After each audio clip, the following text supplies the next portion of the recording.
1월 6일 토요일 KBC 뉴스 930입니다.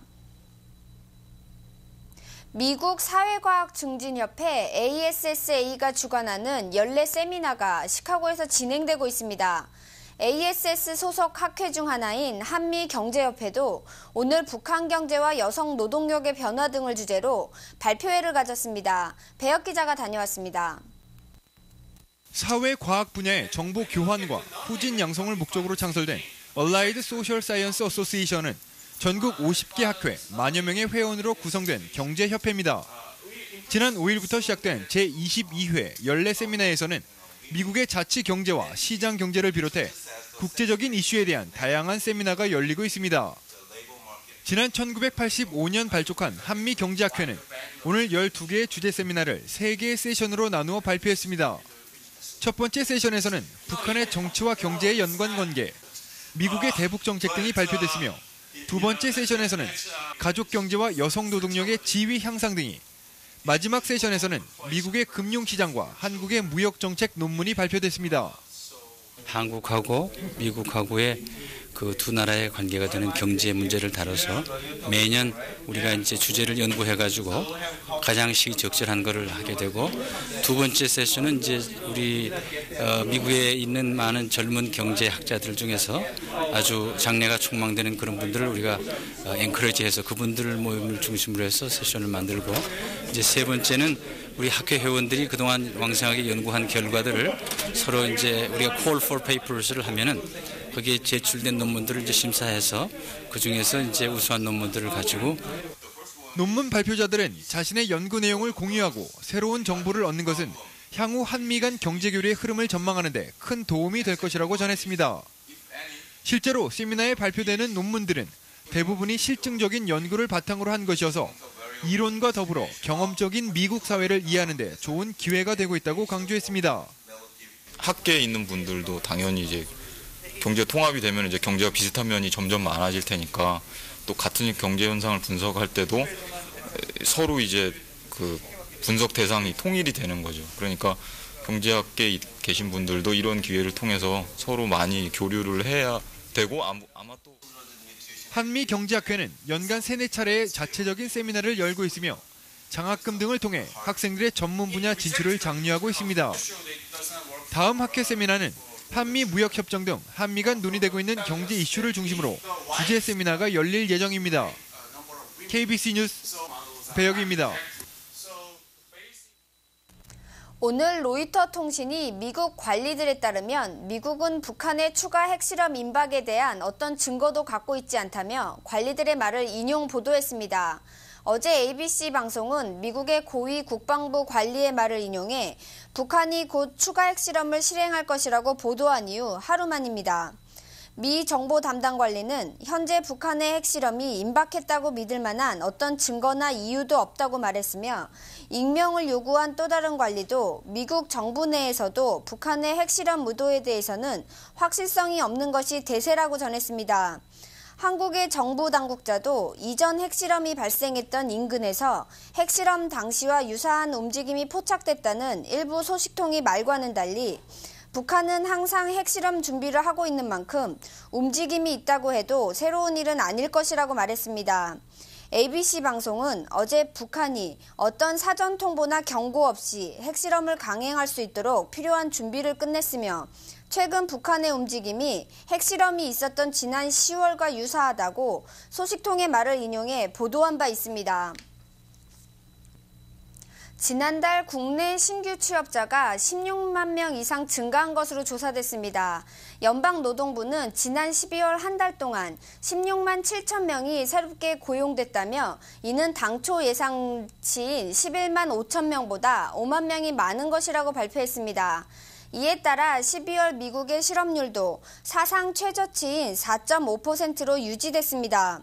전문가들은 주택 건설업과 자동차 생산업계의 불황으로 많은 근로자들이 일자리를 잃었지만, 반면 교육과 의료, 금융계의 일자리가 대폭 늘어나면서 전체적인 고용 창출을 유도했다고 분석했습니다. 또한 한 해의 시작을 앞두고 신규 고용이 증가하고 낮은 실업률이 유지된 것은 2007년 경제 활성화에 청신호를 밝힌 것이라고 덧붙였습니다. 한편 인플레이션에 맞춰 조정됐던 평균 임금도 시간당 17달러 4센트로 지난달보다 0.5% 상승했습니다. 이에 대해 일각에서는 평균 임금은 소비 증가를 유도하게 되며 이로써 인플레이션 가능성을 높일 수 있다는 우려감을 제기하기도 했습니다. 잠시 전하는 말씀 뒤에 뉴스 계속됩니다. 석유 수출국 기구 오펙이 국제유가 유지를 위해 추가 감산을 시도할 수 있다는 전망이 나오면서 급락하던 국제유가가 다시 상승세를 보이고 있습니다. 5일 뉴욕 상업거래소에서 거래된 2월 인도분 서부 텍사스 중진유는 장중한 때 배럴당 55.1달러까지 하락했지만 오펙의 감산 가능성이 전해지면서 유가는 배럴당 56.31달러에 마감했습니다. 전날 종가와 비교해 72센트가 오른 것입니다.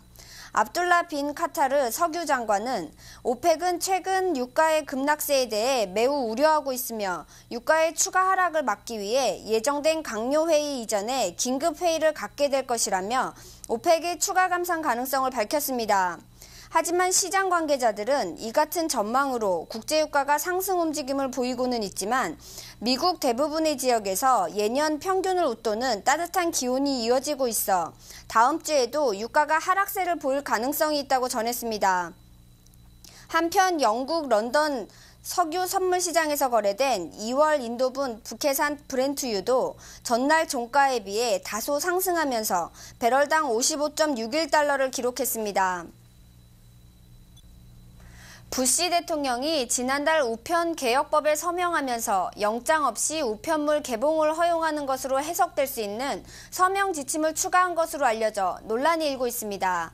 현행 우편법은 정부 관리가 일종 우편물을 개봉하려면 영장을 발부받아야 한다고 규정하고 있습니다. 그러나 미 시민자유연맹의 한 변호사는 부시 대통령의 서명 지침은 헌법과 의회가 제정한 법률에 반하는 우편물 개봉을 허가한다는 것으로 해석될 수 있다며 크게 반발하고 있습니다. 토니 스노 백악관 대변인은 서명 지침이 말하는 것은 급박한 상황에 대한 조항을 언급하는 것이라며 새로운 것도 아니고 법률에 변화가 있는 것도 아니라고 해명했습니다. 그러나 시민자유연맹의 또 다른 변호사는 우편 조사관들이 우편물에 폭탄이 들어있을 수 있다고 믿는 경우 개봉을 허용하는 예외가 현행 우편법에 포함돼 있다며 부시 대통령이 급박한 상황이라는 문구를 추가함에 따라 예외를 보다 폭넓게 규정한 것이라며 강력히 비난했습니다. 최근 큰 폭으로 증가하던 미국의 국제 입양 건수가 지난해 크게 줄어든 것으로 나타났습니다. 입양아를 내보내는 국가들의 아동복지 시스템이 개선되는 등 환경 변화가 가장 큰 이유인 것으로 분석됐습니다. 미 국무부의 자료에 따르면 지난해 미국 가정으로 입양된 해외 아동들은 모두 26,679명으로 지난 2005년에 22,728명에 비해 2,000명 이상 감소했습니다. 이 같은 감소는 1992년 이후 15년 만에 처음입니다. 2000년 이후 해외 입양 건수가 증가하던 중국은 2005년과 비교해 지난해 18%가 줄었으며 러시아도 20% 감소했습니다. 이 밖에 한국과 우크라이나에서 입양되던 아동들도 크게 줄어들었습니다. 루마니아는 해외로 입양된 아이가 성추행 당했다는 보도 이후 해외 입양을 전면 금지시켰으며 중국도 30세에서 35세 사이에 안정된 가정을 이룬 부부들로 국제 입양 자격을 개정했습니다. 전국입양인위원회 토마스 에트우드 회장은 미국의 국제 입양이 향후 브라질과 멕시코, 인도 등지로 변화할 가능성을 제시하면서도 지난 90년대에 경험했던 큰 폭의 국제 입양 증가 현상은 더 이상 없을 것으로 전망했습니다. 지난해 11월 말 오리건주 로키 산맥의 산자락에서 실종됐다 일주일 만에 싸늘한 주검으로 발견됐던 제임스 김 씨의 사망이 인재였다는 주장이 제기됐습니다. 제임스 김 씨의 부친인 스펜서 김 씨는 미국 정부의 잘못된 행정을 조목조목 비판하는 기고문을 발표했습니다. 김 씨는 첫째로 도로의 이정표가 잘못됐다고 비판했습니다. 위험한 도로의 접근을 막기 위한 도로 차단벽을 관리할 책임이 있는 정부가 겨울철에 도로를 막지 않고 방치한 것에 책임을 져야 한다는 것입니다. 스펜서 김 씨는 두 번째로 위급한 상황이 발생했을 시 가장 최근의 신용카드와 휴대전화 사용 기록이 즉각 공개될 수 있도록 법을 개정해야 한다고 주장했습니다. 카드 회사들과 휴대전화 회사들이 마지막으로 사용한 곳의 위치를 즉각 알려줬더라면 구조 작업이 훨씬 수월했을 것이라고 강조했습니다. 이와 함께 스펜서 김 씨는 영웅적인 자발적 구조대의 노력에 감사하지만 체계적인 구조 활동이 이루어지지는 못했다고 비판했습니다. 더불어 연방항공국은 구조 활동 시에는 언론사들의 사설 헬기 운용을 엄격하게 제한해달라는 일종의 청원을 덧붙였습니다. 스펜서 김 씨는 자신은 한국 태생이어서 그런지 미국이 안고 있는 문제점과 한계점들을 잘 볼 수 있다며 아들이 억울하게 숨졌다는 애끓는 감정을 숨기지 않았습니다. 네트워크 뉴스입니다. 밤 12시가 지나면서 꽃내음과 함께 하루를 시작하는 일터가 있습니다. LA에서 하루가 가장 먼저 시작되는 다운타운 꽃시장을 KBS LA 이현욱 기자가 소개합니다. 밤 12시가 지나자마자 활기찬 하루가 시작되는 LA 다운타운의 꽃시장입니다. 수백여 가지의 꽃들이 각양각색의 아름다움을 뽐내며 신선한 아침을 선사합니다. 이른 시간부터 분주한 이곳은 LA에서 하루가 가장 먼저 시작되는 곳인 만큼 활기가 넘칩니다. Refreshing. I mean, early morning, it wakes you up. You get a lot of fresh scents in the morning, so gets you going in the early AM. I love it. It's my passion. It's what I enjoy. 아직 쌀쌀한 겨울이지만 향긋한 꽃내음이 물씬 나는 이곳에선 봄의 정취가 가득합니다. 1913년 다운타운에 들어선 이후 LA 명소가 된 꽃시장엔 한인 유명한 업소가 10곳이 넘습니다. 낮과 밤이 바뀐 거꾸로 된 생활이지만 이들에겐 꽃과 함께하는 아침이 여유롭기만 합니다. 또 새벽에 일어나서 일을 한다는 것 자체가 상당히 신선한 기분을 가지고 또 꽃과 같이 생활한다는 것이 많은 도움이 되는 것 같습니다. 평소에 꽃이 되게 좋았는데요. 이제 새벽 시장에 일하게 돼서 부모님이랑 너무 기분이 좋고요. 사람들한테 이쁜 꽃을 주고 새벽 도매 상인들을 맞이하고 돈이 트면 일반 소비자들이 몰려드는 시간. 쉴 틈 없이 바쁘기만 하지만 싱싱한 꽃향기로 시작하는 새벽이 이들에겐 생활의 활력이 되고 있습니다. 일반 비누와 물만으로도 정확한 방법으로 손을 자주 씻는다면 90%의 세균을 제거할 수 있다는 연구 결과가 발표됐습니다. 하버드 의대 코마로프 박사 연구팀은 비누와 물로 손을 자주 씻기만 해도 손을 위생적으로 관리할 수 있지만 사람들은 손을 깨끗이 씻거나 충분히 건조시키지 않아 문제가 되고 있다고 지적했습니다. 연구팀이 실시한 전화 설문조사에서 응답자의 90% 이상이 공중 화장실 이용 후 손을 씻는다고 답했습니다. 그러나 연구팀이 공중 화장실 실제 이용자들을 관찰한 결과 남성의 단 75%, 여성의 90%가 화장실 이용 후 손을 씻는 것으로 나타났습니다. 연구팀은 단 15초간 일반 비누와 물로 손을 씻게 되면 90%의 세균을 제거할 수 있다는 연구 결과를 발표하면서 그러나 반드시 손을 씻은 후 충분히 건조시켜야 한다고 덧붙였습니다. 연구팀은 또 바쁜 직장인들의 경우 손을 씻는 확률이 현저히 떨어진다며 알코올이 든 위생용 젤이 비누와 물 대신 효과적으로 손을 위생적으로 관리하는 유용한 대안이 될 수 있다고 설명했습니다. 이와 함께 최근 워싱턴 포스트가 운영하는 웹진 슬레이트는 공중 화장실에 비치된 비누가 더러운 것은 사실이지만 손을 씻는 과정에서 해로운 박테리아는 사람에게 옮겨지지 않는다는 연구 내용을 수록해 흥미를 끈 바 있습니다.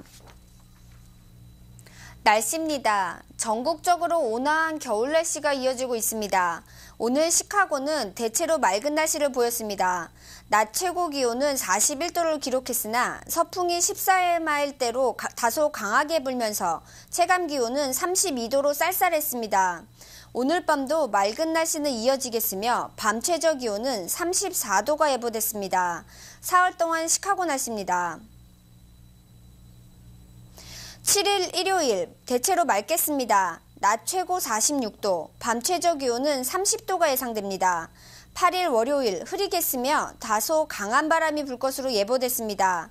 낮 최고 39도, 밤 최저 29도로 기온도 떨어지겠습니다. 9일 화요일 대체로 맑겠습니다. 낮 최고 31도, 밤 최저 24도가 예상됩니다. 내일 시카고 해 뜨는 시각은 오전 7시 19분, 해 지는 시각은 오후 4시 35분입니다. 이상으로 1월 6일 토요일 KBC 뉴스 30을 모두 마치겠습니다. 감사합니다.